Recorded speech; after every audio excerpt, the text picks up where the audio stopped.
Great day with great smiles. It happens to be Tuesday, 29th of April, and the year is 2025. That means we are only left with a day to climax this particular month of that's April, and it happens to be tomorrow, which is Wednesday. That means tomorrow will be ending with the month of April. Starting from that Thursday is when we will be into a new month. That is the month of May. And 1st of May always happens to be Labor Day, but that's not the topic of discussion. The topic of discussion is what continues to transpire around. My name is Oraku Benson Pastore, already in front of the lens to give you what continues to happen at West Nile Television as far as NILECAST news is concerned. As usual, we commence everything with what's happening in the headlines. Because of that, first take a look at the headlines, then I'll be bouncing back shortly to give you the news into details. Coming up in the NILECAST news headlines tonight, stakeholders in Greater Arua continues to lay strategies for local economic development. Demand to carve IU out of Arua city persists.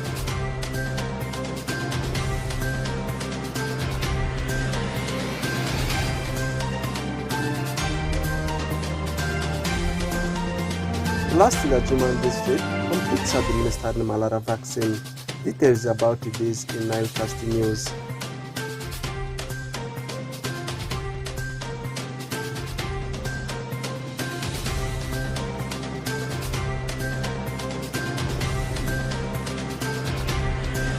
Welcome back from the headlines. Let's commence our story with what's happening in economic status in relation to social services. We are commencing it from that Greater Arua. Stakeholders in Greater Arua continues to lay strategies for local economic development. This came during the recent evaluation meeting that took place in Arua City, discussing how local economic development is performing in the region, and strategies, of course, new strategies we are laid to see how brilliantly it can achieve its success in the whole of the region. Take a look at the story. Different stakeholders in technical, political and private sector in Greater Arua have continued to lay the best strategies for the implementation of local economic development. This came during the recent evaluation meeting that took place in Arua City, discussing how local economic development is performing in the region. Reflecting on the meeting that took place last year, as a result, new ideas have been discussed to see that local economic development registers success in the region.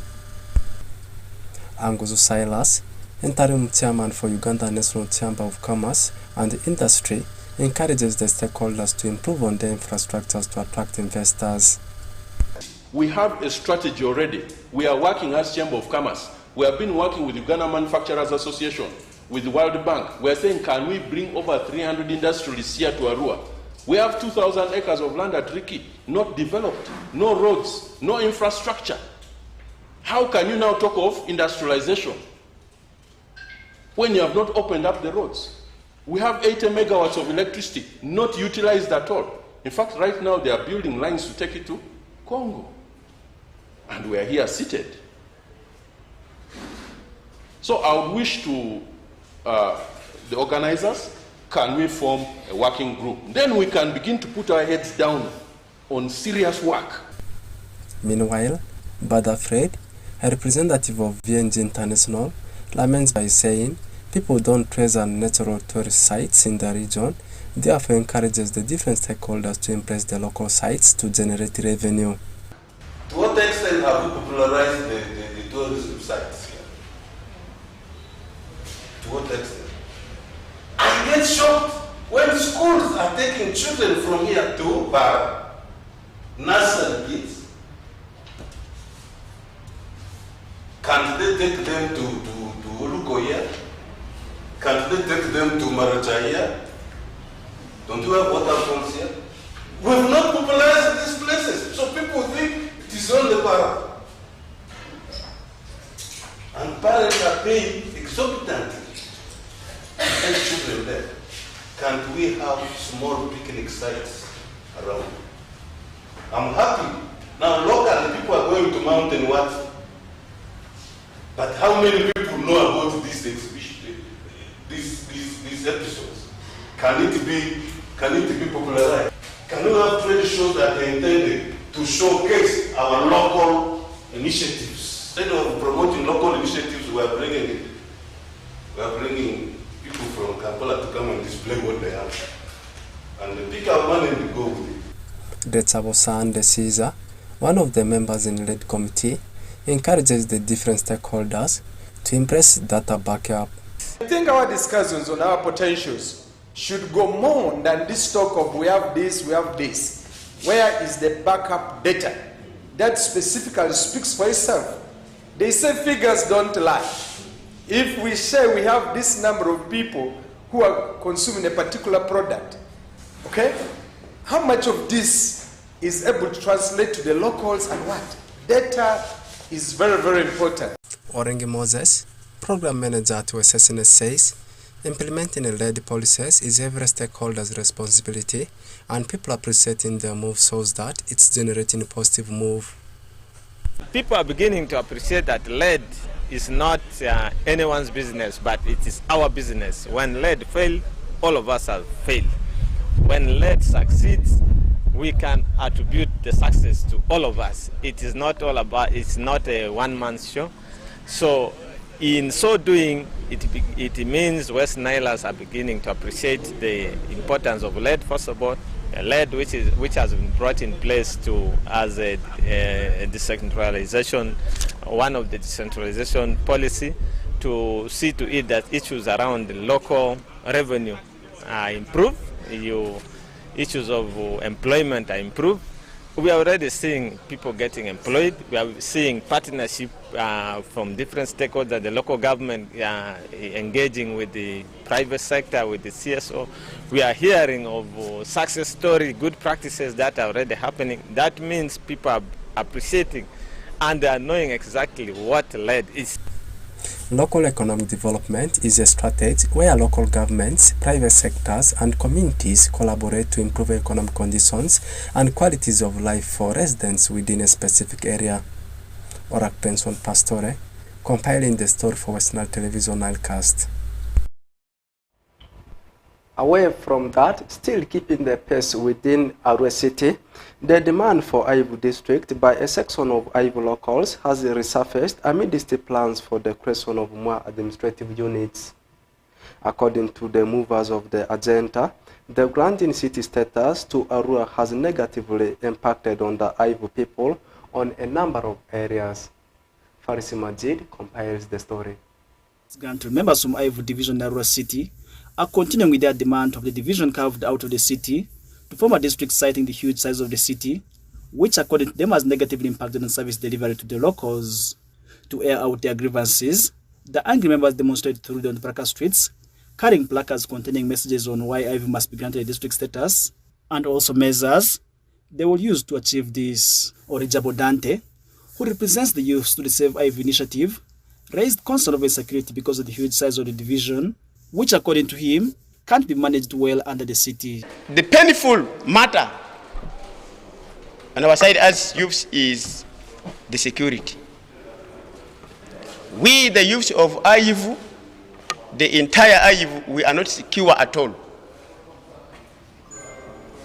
Based on that, the land threat imposed on us by the so-called leaders, the local leaders of Aivu, who are very egocentric, who think of themselves, who doesn't listen to us as youths.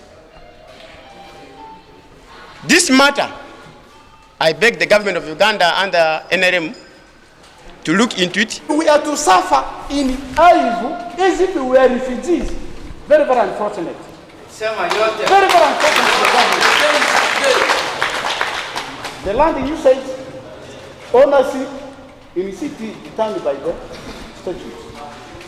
That's a land which my grandfather has left to my father and I now own. If I'm to have sink a bit of land and have to go and pay, well, somebody in Terego is not paying. They have too much money to pay for sinking like somebody in Vura is not even paying anything. Are we in hell? Why did in heaven? Yeah? There is no city for the poor people. Our struggle is for our survival. Meanwhile, Barrio Gaspar, The spokesperson Save Aivu Initiative said that their demand as people of the Aivu division is to have their own district amid its plans to have more administrative units created.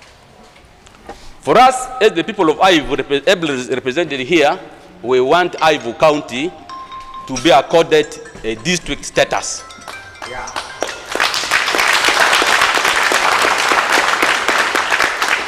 Just the way government gave Aringa people Yumbe district, government gave Koboko people Koboko district, then there was the Marasa district, Tergo district, Menson, Madokolo district.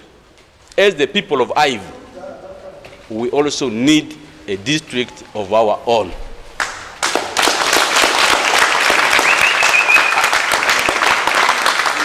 And this district must be autonomous. It must be independent on its own. Because we, as the people of Aivu, we have our issues, the Aivu issues. We shall sit and discuss what? In the district council. The disgruntled groups under the umbrella body of Save Aivu Initiative have promised not to settle down until government meets their demand. From today, there's going to be a serious civic action. The NRF government and the president must prepare enough tear gas, enough bullets to kill Aivu.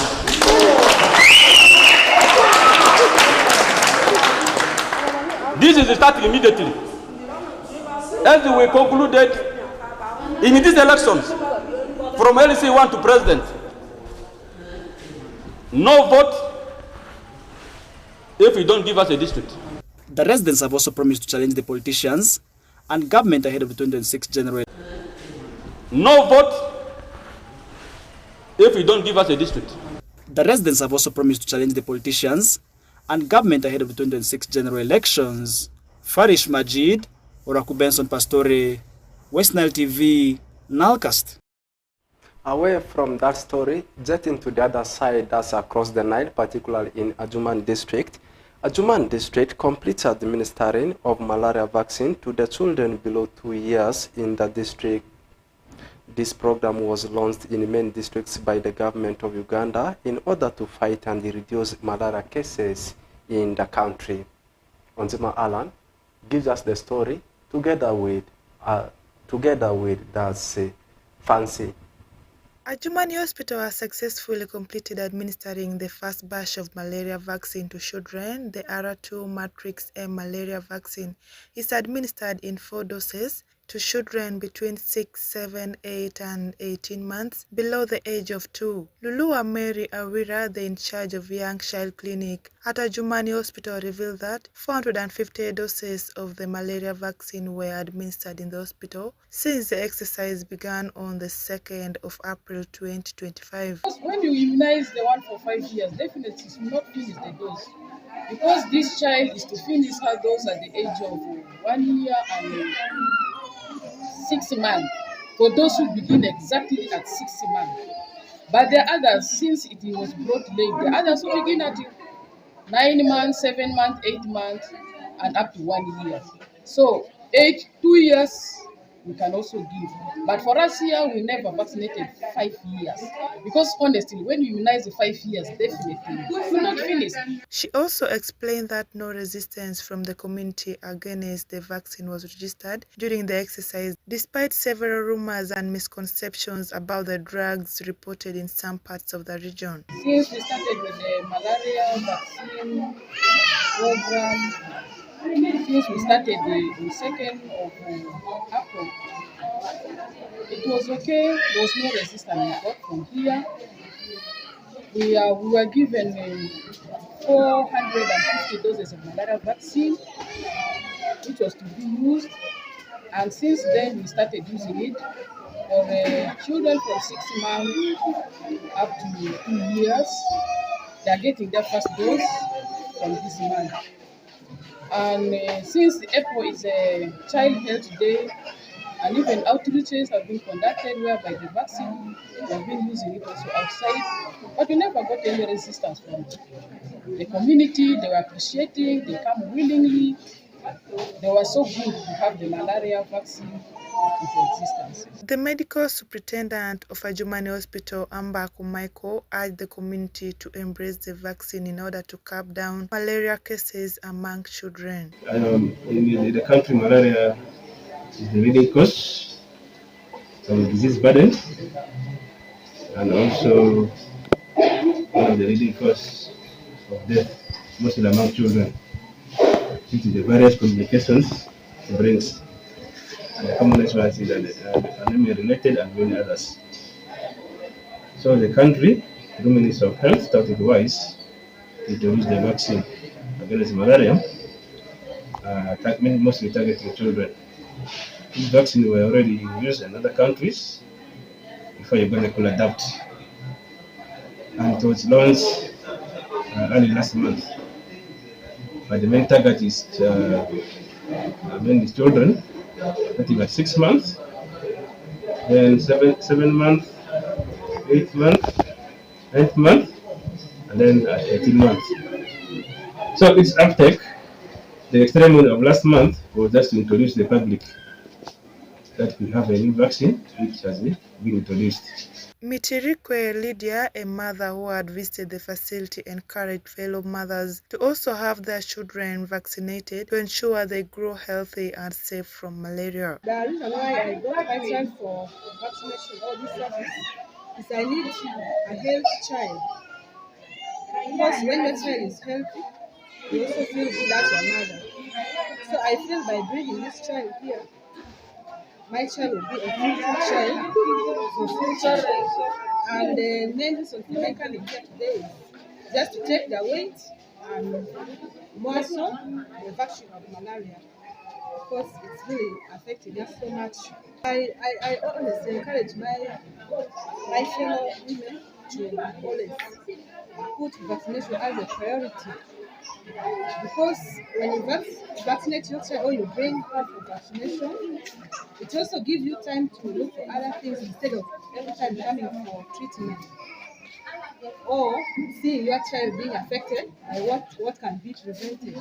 In Uganda, cases of malaria contribute to 40% of outpatient visits, 25% of hospital admissions, and 14% of hospital deaths. Kashunrat Fancy Onzima Alan reporting for West Nile Television NILECAST.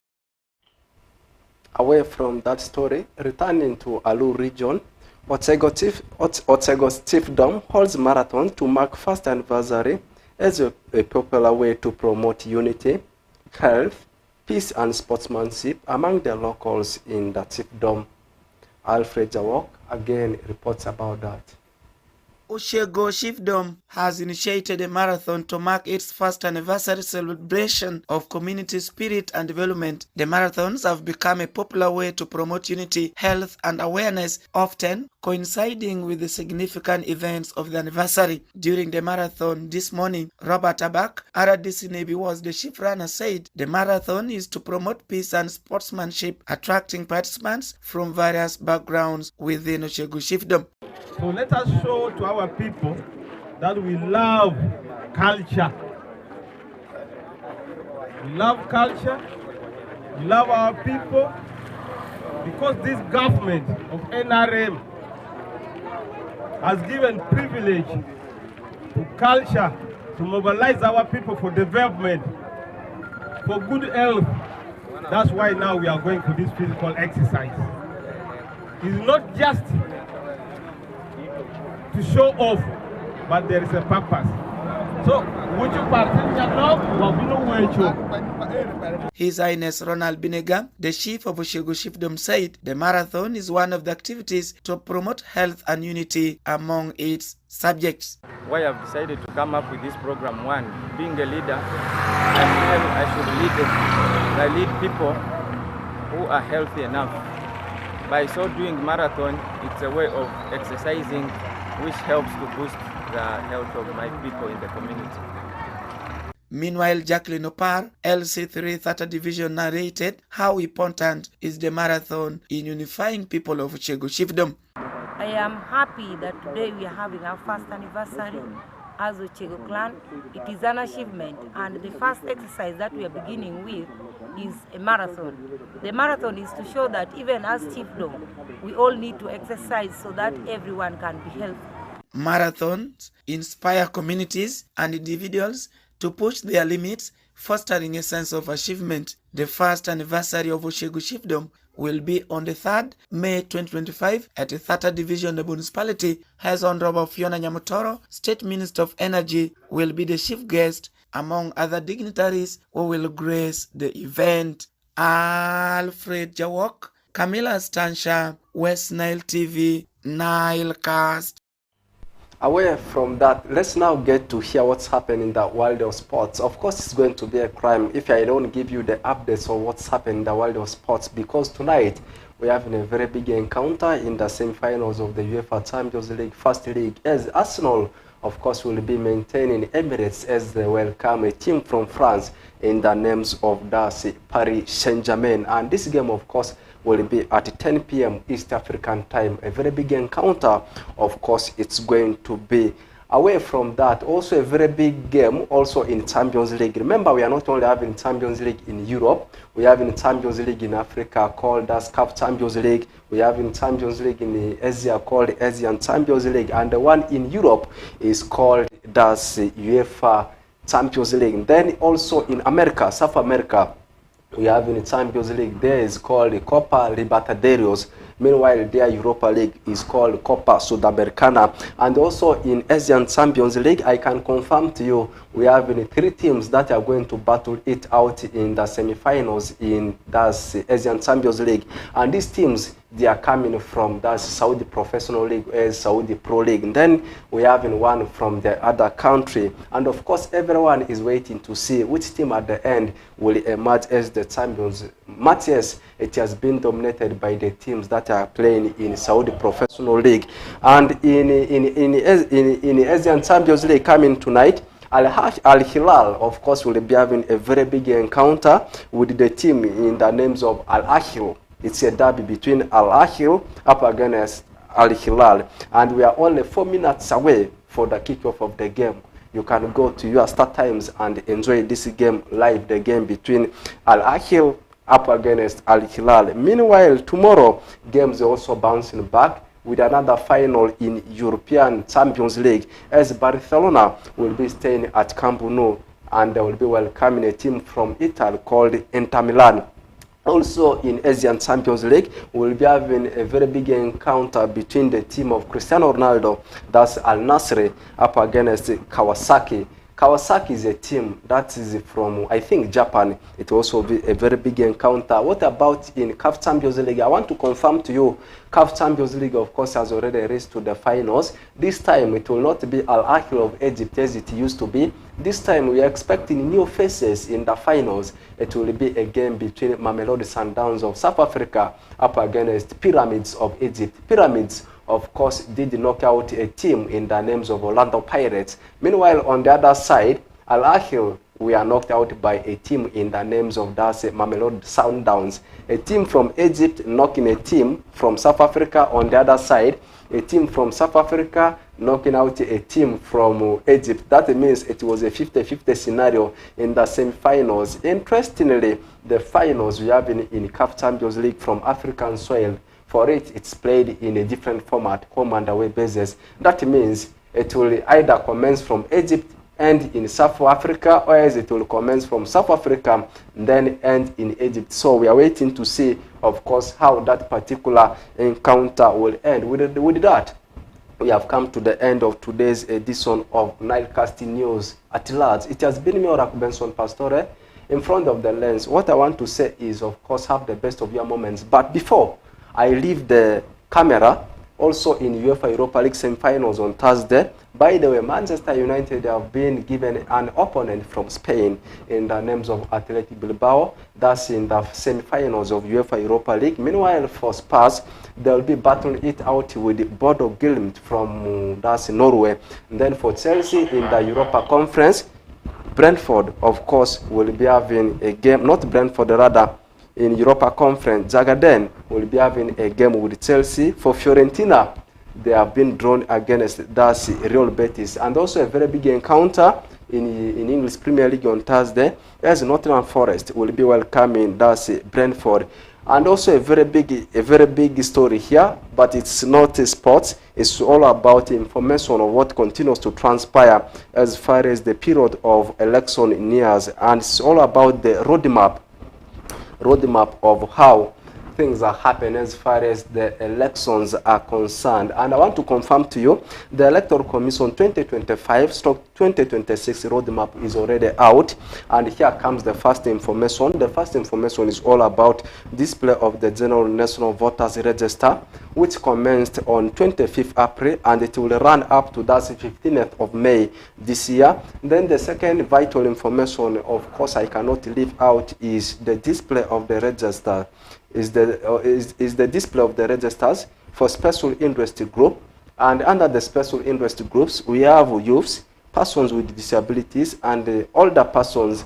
And it started on 25th of April, and it will run up to 8th of May, and the year still remains 2025. And the last vital information is all about the display of recommendations on inclusions and deletions from the respective policy tribunal countrywide. And this one will commence on 16th of May, and it will run up to 26th of May. The year is 2025. With that, I don't know how many times I will say I'm out of the studio, but this one is the last one. I'm out of the studio. Let's link up again tomorrow for the same program of news.